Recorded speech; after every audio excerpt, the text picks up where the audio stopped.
Right now, today, somebody is walking into a high-stakes boardroom asking for millions of dollars in venture capital. Oh, for sure. Happens every day. Yeah. And their entire financial model is built on a statistic that hasn't been true since, like, 2021. Right. Which is terrifying. It really is. I mean, they are essentially using an expired map to navigate a brand new, sprawling city.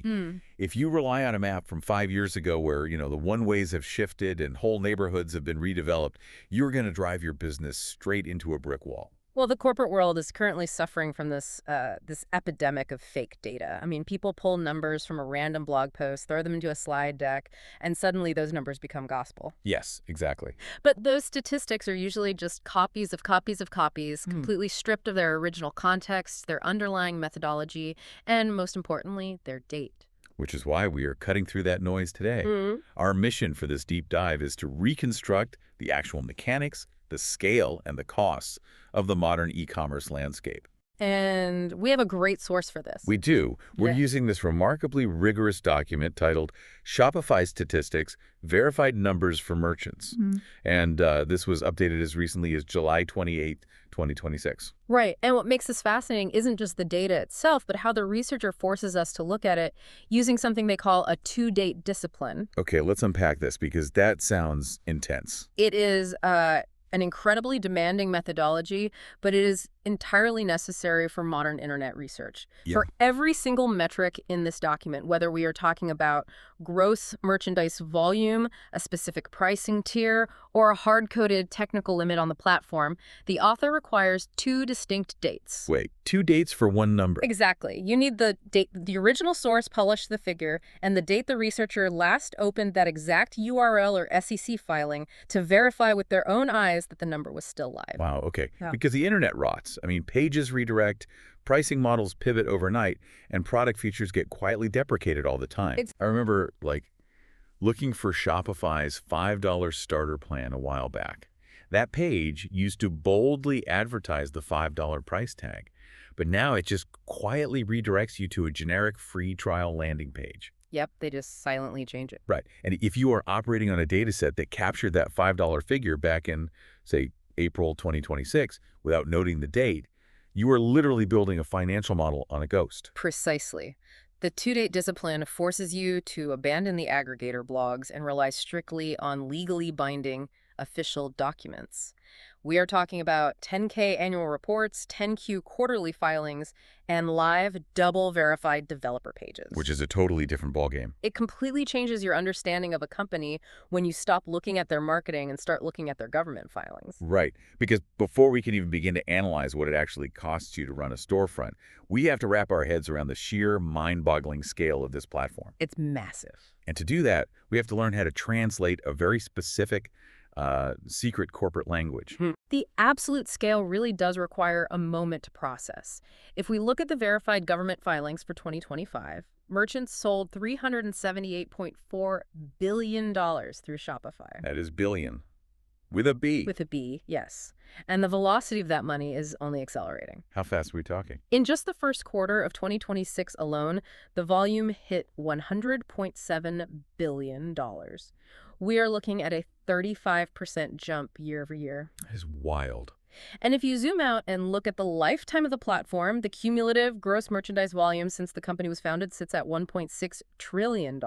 Wait, 1.6 trillion. That represents over 14% of all United States e-commerce volume flowing through one single infrastructural pipe? Yep, 14%. But, digging into these massive numbers reveals a massive trap for anyone doing due diligence. Oh, the terminology trap. Exactly.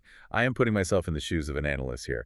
I dial into a quarterly earnings call, and I hear the C-suite executives throwing around the acronym GPV, which stands for Gross Payments Volume. Right, very standard phrasing. So I want to verify that claim.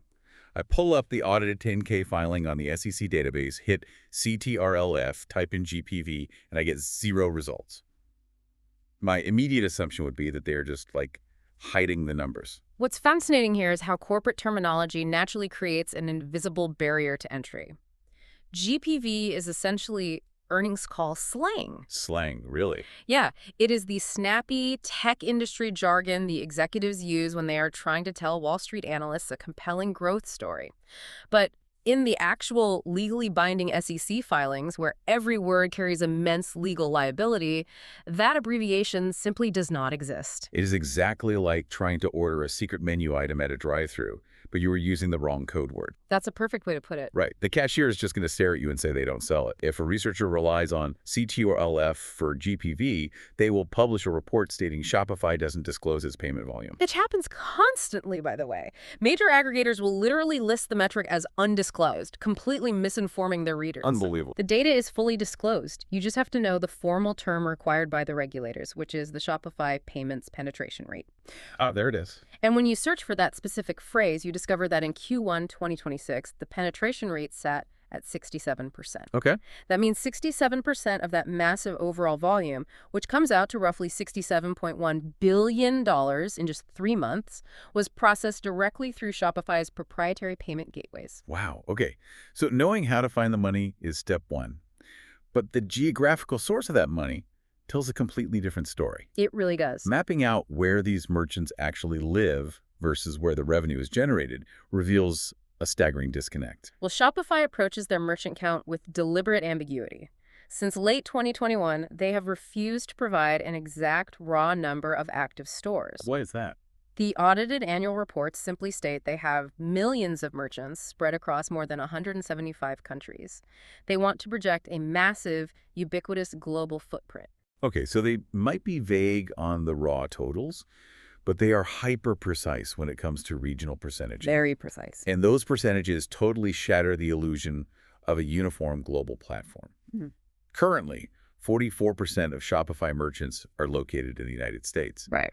However, those U.S. merchants are generating an overwhelming 63% of Shopify's total revenue. Well, We are talking about $7.3 billion extracted almost entirely from the American market. and the contrast becomes incredibly stark when you look at the rest of the map. Mm-hmm. Take the EMEA region, so that's Europe, the Middle East, and Africa. Okay.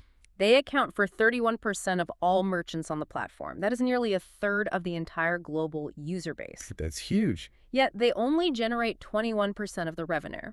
The gap in Latin America is even wider. They hold 5% of the merchant base, but contribute a microscopic 1% to the total revenue. Which fundamentally breaks how most businesses model their international expansion. I mean, if you take a U.S.-shaped revenue average and apply it globally, your projections will fail spectacularly. You simply cannot assume that acquiring 10,000 new stores in Latin America is going to have the same financial impact on your bottom line as acquiring 10,000 stores in North America. It proves mathematically that a global platform does not monetize all regions equally. A merchant in the U.S. is likely utilizing the entire ecosystem: Shopify Payments, Shopify Capital for loans, Shopify Shipping for logistics. They're all in. Exactly. Whereas a merchant in an emerging market might merely be paying the base software subscription and plugging in their own local payment gateways. Right. So a raw global count of active stores tells you absolutely nothing about the financial health of the platform if the underlying revenue is that heavily concentrated in a single, highly mature market. And that concentration of revenue in the U.S. forces a closer look at the actual mechanics of the billing. Like, how exactly is Shopify extracting that much money from American merchants? We really need to look at the invoices. Yeah, because there is a very common misconception about how they operate. I used to assume they function like Amazon, like a true marketplace giving a 10 or 15% commission right off the top of every T-shirt or coffee mug you sell. It's a very common assumption, but it is entirely incorrect. Shopify is fundamentally an infrastructure provider, not a marketplace. Okay. They do not take a percentage of your total sales volume as a marketplace commission. Their primary monetization engine is credit card processing fees. Let's lay out the base tiers first. You have a massive range of subscriptions. At the very bottom, there is this fascinating $0 agentic plan, specifically designed for AI agent checkouts, which we will definitely return to later. Yes, keep that one in mind. But then you move up to the starter plan at $5 for selling via social media links. The core basic plan sits at $39 a month, or an effective $29 if you pay annually. Right. And then on the enterprise side, Shopify Plus starts, and that is a hard starts, at $2,300 a month. But the monthly subscription is just the cover charge. The real revenue is in the transaction mechanics. Hidden fees. Exactly. On that basic plan, for a standard domestic online credit card purchase, the merchant is paying 2.9% plus 30 cents per transaction. Okay. But if a merchant scales up and commits to the massive $2,300 plus tier, that base processing rate drops down to 2.25% plus 30 cents. See, here is the part that genuinely frustrated me when reading through the platform terms. Let's say I am a mid-sized merchant. I already have a fantastic legacy relationship with a major bank, and I want to bring my own payment processor to my Shopify store. Makes sense. I pay my bank's processing fee, but Shopify then slaps me with an additional penalty fee on every single transaction just for not using their system. If we connect this to the bigger picture, it reveals the blueprint of platform economics. They refer to it as a third-party transaction fee. Right. On the basic plan, that penalty is an extra 2% on every single order.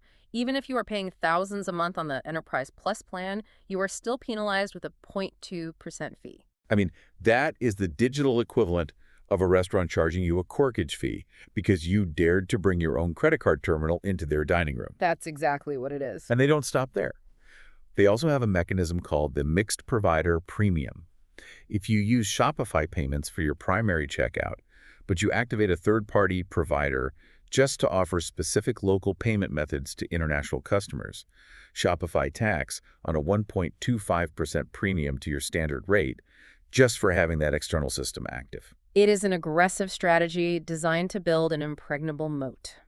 They are pulling every financial lever available to make it operationally and economically painful to step outside their proprietary fintech ecosystem. Here's where it gets really interesting, because you would logically assume that a growing business eventually upgrades to a higher tier just to get those lower credit card rates. Right, purely based on the math. Exactly. The math makes sense. Yeah. The source data points out that upgrading from basic to grow effectively pays for itself in transaction savings once you hit about $200,000 a year in sales volume. But in reality, transaction savings rarely drive the upgrade.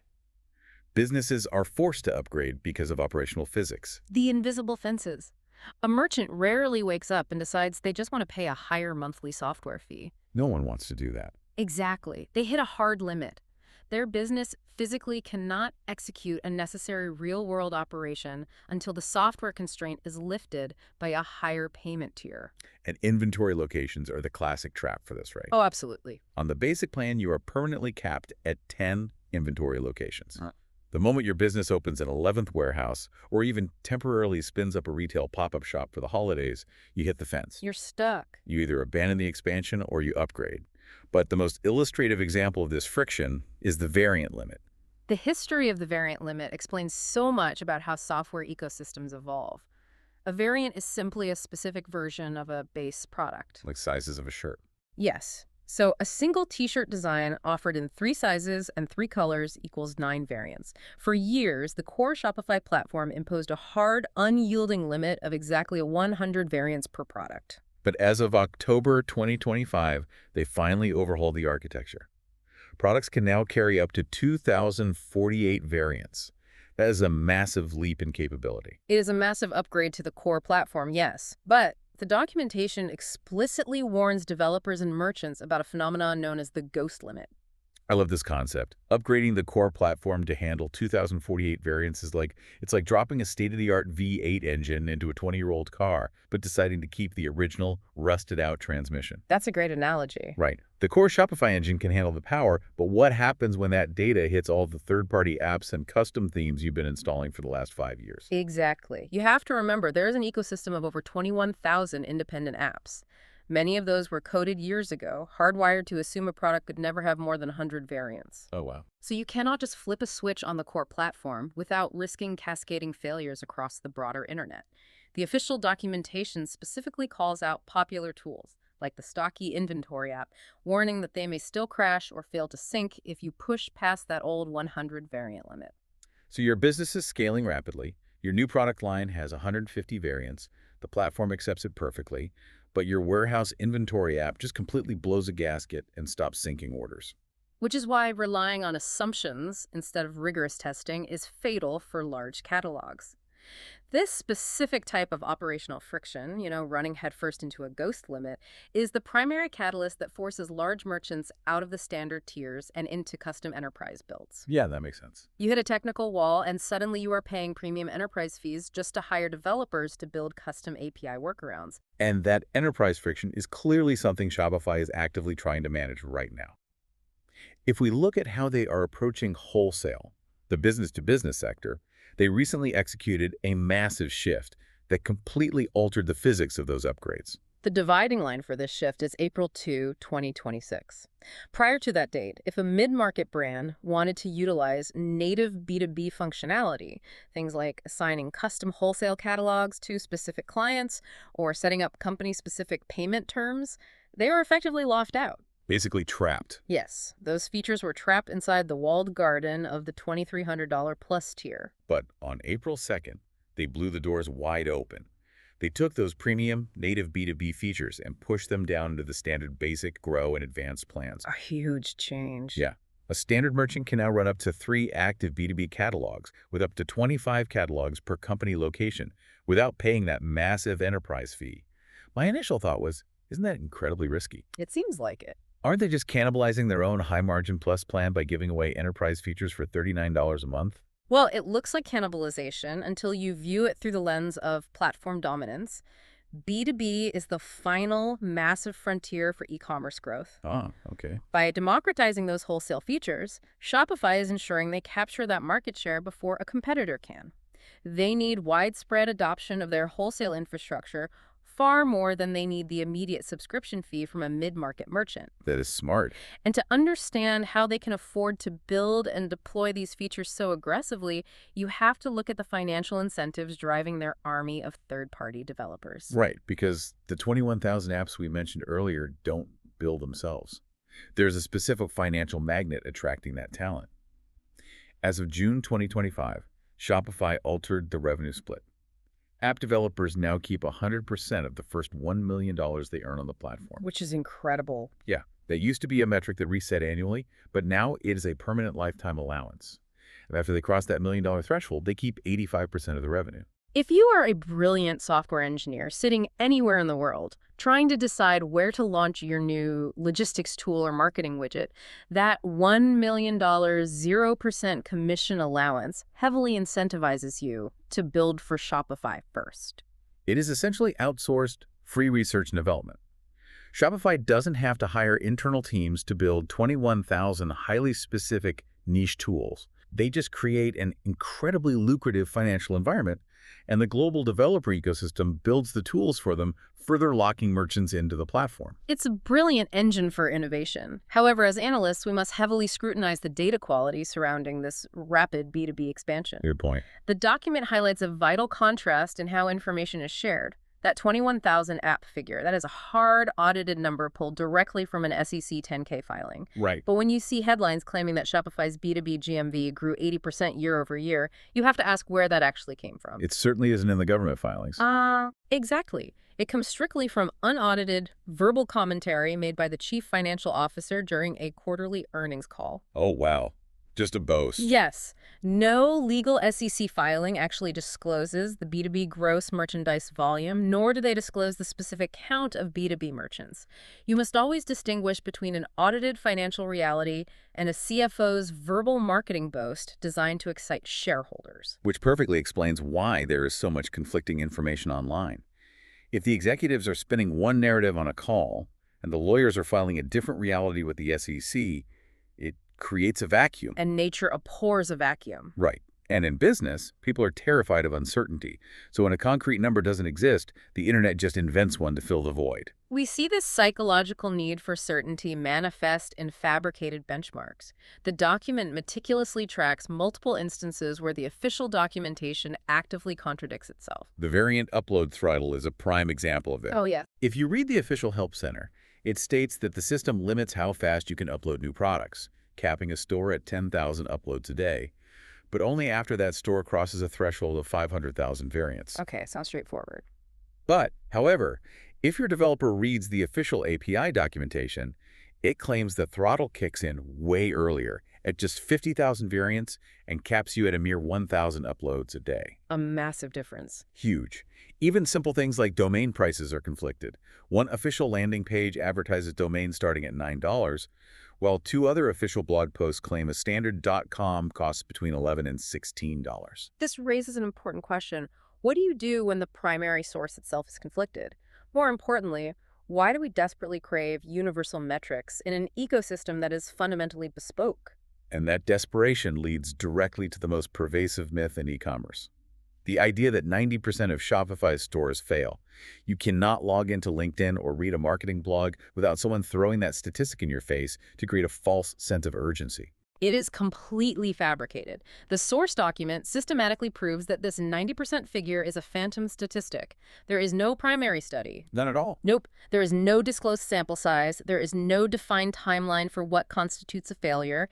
It is an invented number, endlessly regurgitated because it sounds authoritative and helps consultants sell their services. It's the expired map.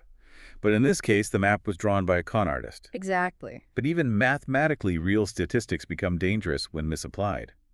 Take the widely quoted average conversion rate. Right. The 1.4% session order conversion rate.